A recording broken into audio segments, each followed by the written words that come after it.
Torah tells us that Sari Menu lived 127 years. But Thomas Sora Kiryat Arba, Hebron Beretz Canaan. Where did she pass away? She passed away in Kiryat Arba, which is Hebron, the land of Canaan. The Yovel Avram lispod the sort of Koso. And Avram came. We'll see what does it mean he came. Lispo to eulogize Sarah of Livkosa and to cry on the behalf. To eulogize her, then to cry. First, let's see Rashi. Kiryas Arba. Why was the location called Kiryas Arba? Al Shem Arba Anokim Shoyu Shom. It was called the community of four, because there were four giants there. Achimon Shesha V'Talma Vaviyim. 3 children and the father. Dover Acher, another interpretation. Al Shem Arba Zukos Shenichru Shom V'Ishishto. This is the location of Marsa Machpelah. It was the location of 4 couples buried there. Husband and wife, Adam v'Chava. Adam and Eve were buried there. Avram v'Sora, Yitzchak v'Rivka, Yaakov v'Leah. So it's the Kiryat, it's the community of the 4, meaning the 4 most special couples that ever existed are buried in that location.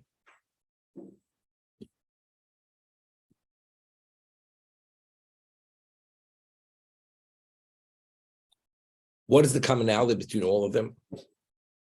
We've mentioned many times that based on a verse in Yecheskel, initially when Adam was created, his classification was Adam. Adam meant he was meant to be the one, before he ate of the tree of knowledge, to have a capacity to advance his spirituality. And that's the connotation of Adam. Adam min Adam Lukach was made from the earth, just as the earth has potential growth. Adam had that growth potential. Once he ate of the tree of knowledge, because he allowed that evil to intermingle into his being, he was declassified. He was disenfranchised. He was no longer considered Adam. I'm giving you the Maral of Prague, the way he explains it. So the whole concept of growth no longer had relevance to him or to his descendants. And that's why we find that the 7 Noahide laws are all negative commandments, because the combination of negative means don't cross the line, because if you cross that line, you'll be compromised. So a non-Jew, what is his obligation regarding his spirituality? That whatever spirituality he's endowed with at the time of birth, when he passes away, whenever that time may come, he should return that soul in the same state as it was when it was given to him. So the Maral of Prague asks, we find one of the 7 Noahide laws is Mishpatim, that you have to establish a judicial system. So he says that itself has the connotation of a negative commandment, because that's only to ensure that the negative commandments of Noahide laws are enforced, and if someone should transgress it, the people will be prosecuted. So the value of the positive is the negative, to maintain the negative. But by Klal Yisrael, that we assume the classification of Adam, not only do we have negative commandments, 365 negative commandments, but in addition, we have 248 positive commandments to advance our spirituality. So Adam initially, he and his wife, they were the ultimate.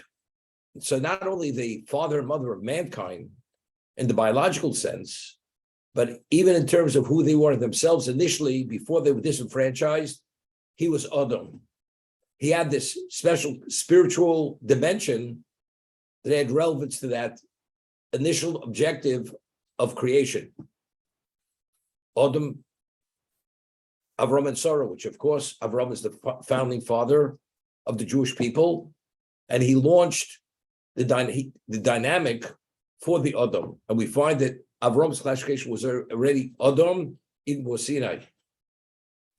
Avram and Sarah, Yitzchak and Rivka, Yaakov and Leah, they were the patriarchs and the matriarchs. Therefore, these people, that is the commonality they have among themselves, and this is their burial location.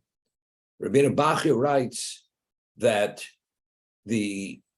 when the soul ascends from the physical world to the spiritual world, the most direct route of ascent is the Mars Machpelah. It ascends straight, doesn't have to in any way detour anything. It's a straight path, straight up. That's the location, and that's the reason why it was the best kept secret in the world. And as we'll see later, when Ephron had sold this piece of property to Avram, initially, this property was considered worthless. It was less than swampland. Why?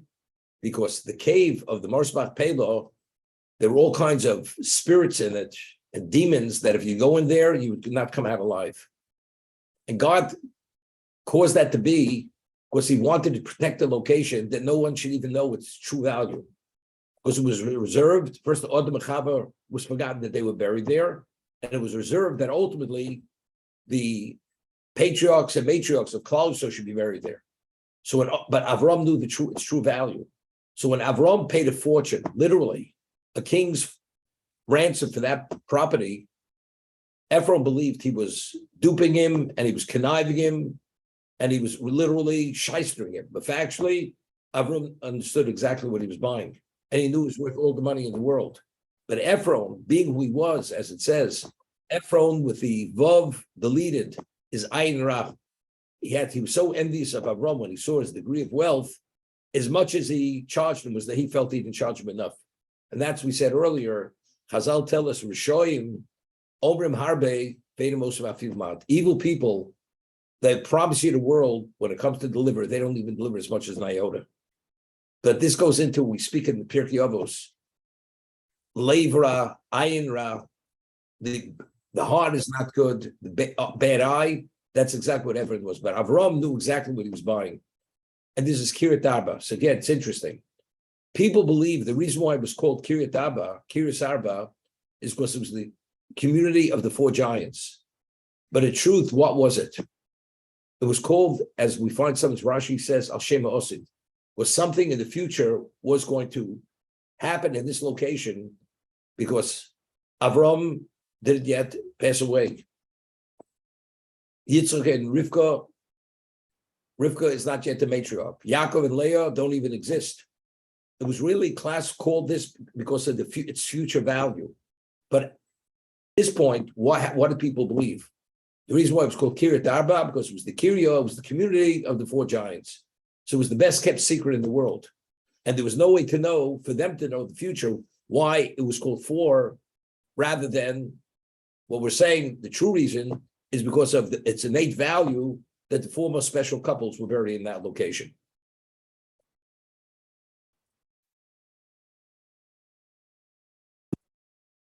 The order says Avram came, V'yava Avram mi Beersheba, Lispel the soul of Koso, to eulogize sorrow and to cry on their behalf. V'nischok misa sorrow l'akedas Yitzchok. Why does the Torah juxtapose the passing of sorrow to the Akedah? The Vishal Yidei Besuras Akedah Shnizdamin Beno L'Shchito.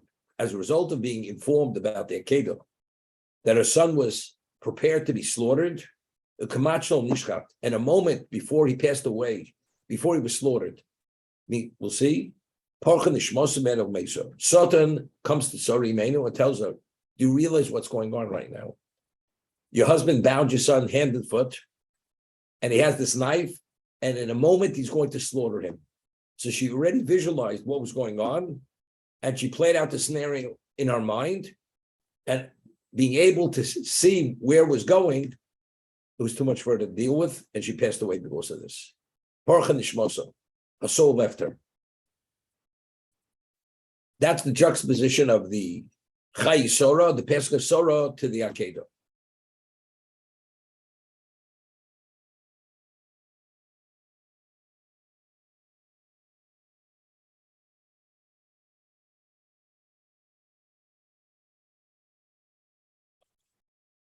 Now, we find, on Rosh Hashanah, we go to Tashlich. we go and we say the Yud Gimel Midas Arachmin, the 13 attributes of mercy, Bikel Kamocha, at a body of water. Preferably, the water should have some life in it. So there's a question why. Why do we go to Tashlach? There's no source in the Gemara for Tashlach. They look for sources. Why is there? It's a minhag. It's a custom to go to Tashlach or Rosh Hashanah, and to make sure you go before Shana Rabbah, which is the closing verdict of the year. Why do we go Tashlach? So the way it's cited, when Avram was going to the Akedah, Satan understood that if Avram succeeds in this test, whenever he comes to prosecute Klal Yisrael, the merit of the Akedah will silence that prosecution. That was its value. And he had a good idea that if Avram would go, he will succeed. He already saw at the beginning. The Ashkim Avram Baboker, he rose early, he hitched his donkey, and he's gung-ho to succeed in this test. And as we see, he did succeed. So he did it his best, Satan, to delay this or to prevent it from happening. Avram, he goes and he presents himself as a raging river. Satan. And Avram's going, and all of a sudden he finds himself, he's drowning in this raging river, which is Satan. What does Avram say to Hashem? Bo ma'imad nafesh. I want to do your will, but the water is taking my life, and I'm not able to do your will. When Avram made that statement, the river dried up immediately. And he continued going. We find at the very end, when he was about to slaughter him, then the Malach calls out to him, Min HaShamayim, he says, withdraw your hand from the lad.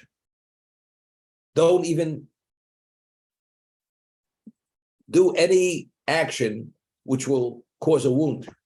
Because he says, let me even cut him slightly. Because he wanted to actualize his original intent. And all of a sudden he sees a ram caught in the thicket.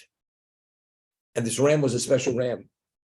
This ram was created, Ben Hashmoshos, the twilight period, at the end of the sixth day of creation. And he takes the ram and he brings it in the place of Yitzchak Beno, Yitzchak, his son. Now, why does the Torah tell us the ram was caught in the thicket?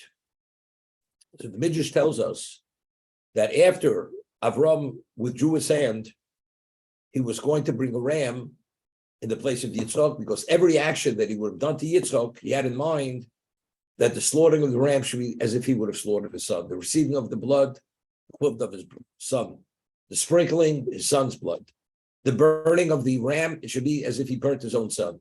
And that's the reason why we find Chazal tell us that the ash of the ram, Hashem sees as Afro Shel Yitzchak served in front of, as if the ash of Yitzchak is piled before God's eyes, and that is the schus of the Akedah, and that silences something.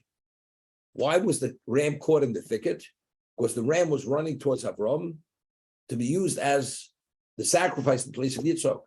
Satan tried to intervene and not allow the ram to come, and therefore was caught in the thicket. Satan caused him to be caught in the thicket. Avram went and took it out of the thicket, brought it as a korban, and he succeeded. Avram succeeded that he met the challenge of the Akedah. Now, from then forever, we say on Rosh Hashanah, Baruch Hashem Zocher Habris. Hashem remembers the covenant due to the Akedah. And therefore, the source of Akedah will always silence the most fierce prosecution against Klal Yisrael, which is Rosh Hashanah, which is Day of Judgment. It silences the prosecution. We say before the Kiryat Shofar, we repeat chapter in Tehillim 7 times. In that chapter, there's a pasuk. The verse says, "Allah Elokim b'Shua." Elokim ascended with the sound of the Trua. Then it says Hashem b'Kol Shofar. Yud Kei Vav Kei with the sound of the shofar. Elokim is the Midas Hadin. That's the attribute of justice. Yud Kei Vav Kei is the attribute of Rachmin. That initially, at the beginning of Rosh Hashanah, Hashem is Allah B'Sruah. He ascends on the throne of Din, of justice. And when he hears the Kol Shofar, when he hears the sound of the ram song, he goes and he descends from the throne of justice and he ascends the throne of Rachmin. because that sound of that shofar, which is the Akedah, that silences the prosecution of Satan. So Satan lost the game. But you realize it's still Satan has lost, he hasn't lost. It seems he lost. But what does Satan do? Why is the portion of the passage of Surah juxtaposed to the Akedah? To tell us that the reason why Surah made it passed away was because of the Akedah. Okay? So let's talk. Avram comes back. He's ecstatic. Lahavdil. He beat Satan at his own game. He succeeded with the 10th test, which was the most difficult. Klal Yisrael is guaranteed secure till the end of eternity. They can never be destroyed due to Satan's prosecution. What does Satan do? Avram finds out that the reason why Sarah made it passed away is because of this unbelievable level of accomplishment which Avram had done. The average person, or even the special person, Chas v'Sholom, what would he say? If Sarah was Avram's partner in life, she was through thick and thin with him, as we had earlier. Avram Megar HaNoshim, Sarah Megayeris HaNoshim. Avram converted the men to monotheism. She converted the women to monotheism. In every aspect of his life, she was his full partner. Now, due to the ultimate level of accomplishment, his wife dies. How would an average person react, or even a special person? That's the thank you. After what I've done, after I've shown my selfless dedication, negation to you, that even what was most special was I was willing to give it away. You take my wife. So what would a person say? You know something? If that's the case, I really regret that I ever took my son to the Akedah. If that is the price I paid, and that is so-called the thank you, I regret. The Rambam writes in Hilchos Tshuva that if a person was a tzaddik his whole life, and at the last moment before he passes away, he's toa el rishonos. He regrets all the mitzvahs he ever did in his lifetime. And he says, I wish I would have never done the mitzvahs. I regret it. I want nothing to do with my past. His record of mitzvah is wiped out, and he's not accredited for anything he had done because he rejected and he regretted that he accomplished any of those level of accomplishments. That's exactly what Satan wanted to accomplish here.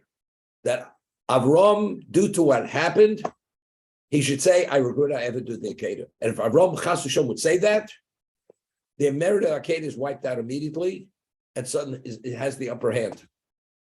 But we'll see, if you read the Medrash, what Avram heard, first thing he did was, he eulogized her, he cried for her, sought out a burial plot, never said a word. And Satan was waiting for him to say one word that he should be able to pounce on him. Not a word. Avram did not say a word, but that was the challenge. So the reason why he tried, as we say in the vernacular, he tried to pull the rug out from under him, but he didn't succeed. And there's even a question that this incident is one of the tests, goes beyond the test. But the Midrash says explicitly that the Akedah was the last test. It wasn't a test because here he tried to topple the apple cart. That's what Satan tried to accomplish. And therefore, that's why she died, due to the Akedah, because he tried to undo whatever the value of the Akedah was.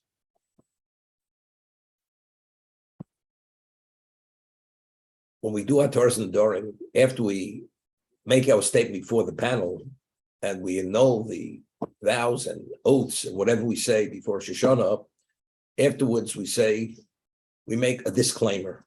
And in that last claim, in that last paragraph, we say, in the future, any vow, oath, or whatever we should accept, we'll make a disclaimer, it should have no value. That's a disclaimer. So the Ramban writes that a person, when he reaches a level where people at the end of their lives, they may be a level of pain or of irrationality or instability, that they may make a statement, which is this kind of statement, due to the pain, due to whatever it may be, and therefore, chas v'sholom, as special as they were, they could actually forfeit their whole life. So by saying this paragraph, which is the disclaimer that anything I say, I'm not held responsible for, it's due to whatever may be, and that guarantees that his life remains secure and intact, and he gets full credit for his life for that reason.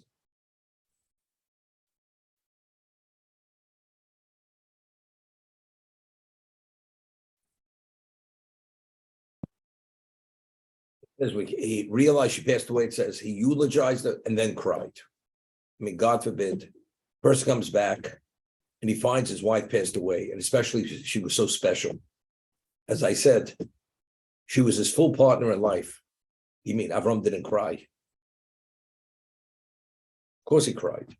But yet the Torah says the order was he eulogized us and then he cried. Seems to be out of order. Now, when a person hears something which is very extremely painful, bad tidings, of course a person cries. But at that moment, what's the crying? The person just feels overwhelmed at a loss. What is a hesped? A eulogy is when you articulate the value of that person. That's a eulogy. And speak about what that person truly was, how special that person was. Now the crying is not because the person just feels at loss, because since he's delineated and spoken and clarified and elucidated exactly who the person was, now he's able to internalize every aspect of that loss. It's a different type of crying. It's a qualitative crying. It's not just the person's overwhelmed. A eulogy is not because the person's overwhelmed. The crying may not be any less or even be more, but once the person has that exactly the understanding and the depth and the breadth and the extent of that loss, it's a different type of crying. That's what Torah is saying. He eulogized, then he cried. But of course he cried initially. But in terms of the crying was emanating from a different location. It was due to explaining to others and to himself exactly what the loss was. If it's livkosa. And now there's the famous question which Alan mentioned yesterday. The kuf of livkosa is a small kuf. And that's the way it's written in the Sefer Torah. The size of the letter kuf is not the same size as the other letters of the word livkosa. So I always mention the Ksav Sofer. Ksav Sofer is the most special son of the Ksav Sofer.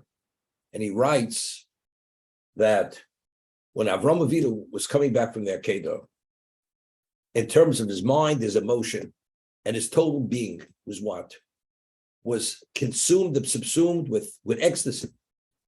What he just accomplished, its value is eternity, and now he succeeded to secure the objective of creation.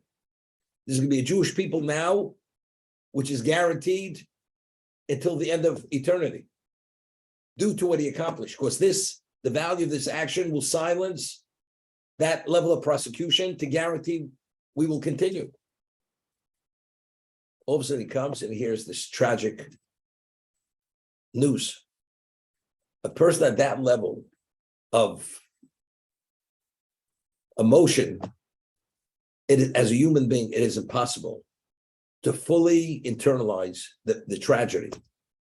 Of course, he articulates it, but to be touched as he would normally be touched, because at that moment, he's experienced something which nobody could experience the way Avram experienced it. Therefore, the crying was minimized, and that's indicated through the small kuf for that reason. It reflects and it reveals exactly to what degree did Avram value the Akedah and what was the depth and breadth of that internalization. Therefore, it was impossible to fully cry, and the crying was minimized because of that.